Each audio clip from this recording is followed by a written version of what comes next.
વિશે અમારી YouTube channel Gujarat સમુદાયમાં આપનું સ્વાગત છે। ગાંધીનગરની સાબરમતી નદીના પટમાંથી ગેરકાયદે રેતી ખનન અને મંજૂરી લીધા વગર જ જે રીતે ગેરકાયદેસર રેતીની હેરાફેરી કરવામાં આવી રહી છે તેને લઈ હવે તંત્ર સક્રિય બની રહ્યું છે અને મહિનાઓથી આ રેતી માફિયાઓ વિરુદ્ધ કાર્યવાહી કરવામાં આવી રહી છે। કલેક્ટર દ્વારા જે તાકીદ કરવામાં આવી હતી તેને લઈ જિલ્લા ભૂસ્તર તંત્રની ટીમ દ્વારા દરોડાની કાર્યવાહી હાથ ધરવામાં આવી છે અને અનેક વખત જે કાર્યવાહી કરવામાં આવી તેમાં મસમોટો મુદ્દામાલ પણ ઝડપી લેવામાં આવ્યો છે।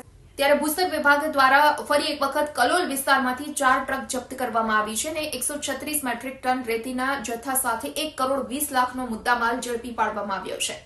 ગાંધીનગર જિલ્લામાં નદીમાં ગેરકાયદેસર રેતીનું ખનન બેફામ બન્યું હતું અને દિવસે દિવસે આવી ઘટનાઓ જ્યારે સામે આવી રહી હતી ત્યારે કલેક્ટર દ્વારા આ અંગેની તાકીદ કરી ભૂસ્તર તંત્રને આ અંગે રેડ પાડવા માટે કે વોચ ગોઠવવા માટે જણાવવામાં આવ્યું હતું અને રાત દિવસ એટલે કે 24 કલાકની જે ભૂસ્તર વિભાગ દ્વારા વોચ ગોઠવવામાં આવી હતી અને તેમાંથી અત્યાર સુધી અનેક કેસ નોંધાયા છે, અનેકનો મુદ્દામાલ જપ્ત કરાયો। તો ગાંધીનગર જિલ્લામાં ભૂસ્તર તંત્રની ટીમ દ્વારા દિવસ રાત વોચ ગોઠવી અને છેલ્લા મહિનાઓથી જે કામગીરી કરવામાં આવી રહી છે તેમાં જાન્યુઆરી મહિનામાં 59 કેસ નોંધાયા હતા। ગેરકાયદેસર રેતી ખનન, ગેરકાયદેસર રેતીની હેરાફેરી હોય કે પછી રેતી સંગ્રહને લઈ આ કેસ નોંધાયા હતા। તો ફેબ્રુઆરી મહિનાના માત્ર 5 દિવસમાં 11 જેટલા કેસ નોંધાયા છે। એટલે કહી શકાય કે રેતી માફિયાઓ હવે બેફામ બન્યા છે, બેફામ રીતે રેતીનું ખનન કરવામાં આવી રહ્યું છે। ત્યારે તંત્ર માત્ર ગાંધીનગર જિલ્લામાં જ નહીં પરંતુ તમામ જગ્યાએ સતર્ક થવાની જરૂર છે, ન માત્ર ગાંધીનગર જિલ્લામાં, કારણ કે જો પાટનગરમાં આ પરિસ્થિતિ હોય તો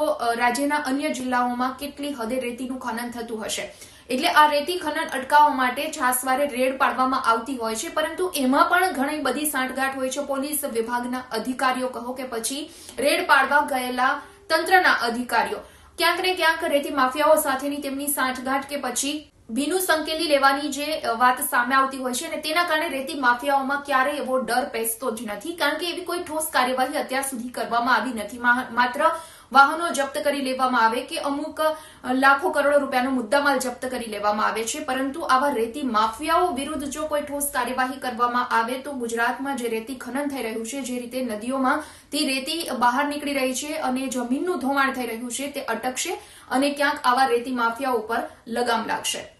વિડીયો પસંદ આવ્યો હોય તો લાઇક અને શેર કરવાનું ભૂલશો નહીં અને ખાસ અમારી ચેનલ ગુજરાત સમુદાયને આપ સબસ્ક્રાઇબ કરી લેશો। આવતીકાલે કોઈ નવા ટોપિક પર ચર્ચા કરીએ।